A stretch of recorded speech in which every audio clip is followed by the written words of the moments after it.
Salut la team, Mohamed El Arouche, futur talent de l'Olympique Lyonnais. Qui est-ce? On en parle tout de suite. T'es sur JS Team OL. Si la vidéo te plaît, n'oublie pas de t'abonner en bas et de lâcher le petit pouce bleu. Allez, c'est parti, let's go!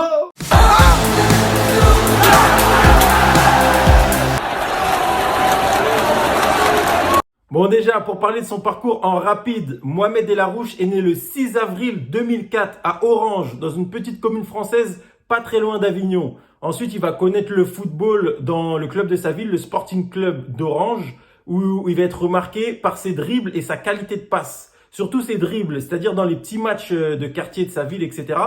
Il va pouvoir dribbler plusieurs joueurs, mais plusieurs fois dans un même match. Et du coup, il va faire toute sa jeunesse là-bas jusqu'à la saison 2016-2017. Il va être observé par plusieurs grands clubs de Ligue 1, comme le Paris Saint-Germain, l'Olympique Lyonnais, Lille, Nice. Et il va même être observé par un grand club anglais qui est Manchester City. Mais au final, il va choisir d'intégrer l'Olympique Lyonnais. Du coup, il va intégrer le centre de formation de l'Olympique Lyonnais et il va effectuer ses dernières classes là-bas. Il va même intégrer le groupe pro. L'année dernière, il va effectuer toute la préparation avec le groupe professionnel. Il va jouer tous les matchs amicaux, etc. Il va pas mal se distinguer par sa qualité de dribble, sa vivacité, etc. Mais il ne va pas être retenu par Peter Bosz et Juninho, le jugeant un peu limité physiquement au niveau de sa corpulence, au niveau de son impact sur les duels. Du coup, il va retourner dans les équipes de jeunes avec l'Olympique Lyonnais. Et comme on le sait, il va remporter la Coupe Gambardella cette année, jouant un rôle majeur dans cette épopée. Aujourd'hui, il a 18 ans, il fait 1m66, il joue au poste de milieu axial offensif. Il a un énorme potentiel, il est même considéré à l'Olympique Lyonnais entre guillemets comme un futur crack.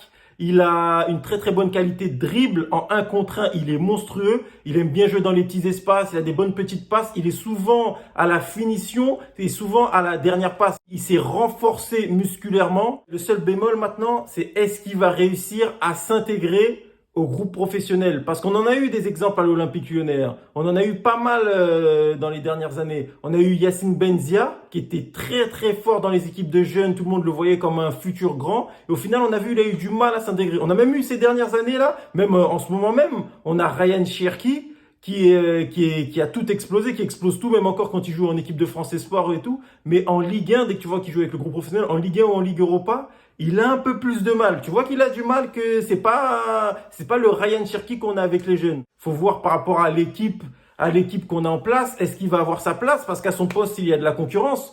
On peut avoir un autre jeune qui a peut-être moins de potentiel, mais si dans l'équipe professionnelle, on n'a personne à sa place, tu peux t'intégrer plus facilement, tu as plus de temps de jeu, tu peux plus faire mûrir ton potentiel, faire évoluer ton potentiel. Là, ça va être difficile, il va falloir qu'il se batte pour avoir sa place. Cette année, on n'a pas de Coupe d'Europe, c'est-à-dire il va peut-être pouvoir s'exprimer en Coupe de France dans un premier temps ou peut-être sur des petites fins de match en Ligue 1. Dites-moi ce que vous en pensez dans les commentaires, mais je pense qu'il arrive à la bonne période, dans le sens où l'Olympique Lyonnais, cette année, va miser beaucoup sur ses jeunes. Dommage que Amine Gouiri n'ait pas arrivé à cette même période, un petit regret. En tout cas, il a l'air très prometteur. Maintenant, à nous d'exploiter tout son potentiel. On a le coach pour ça. À lui de bosser. J'ai hâte de voir la suite.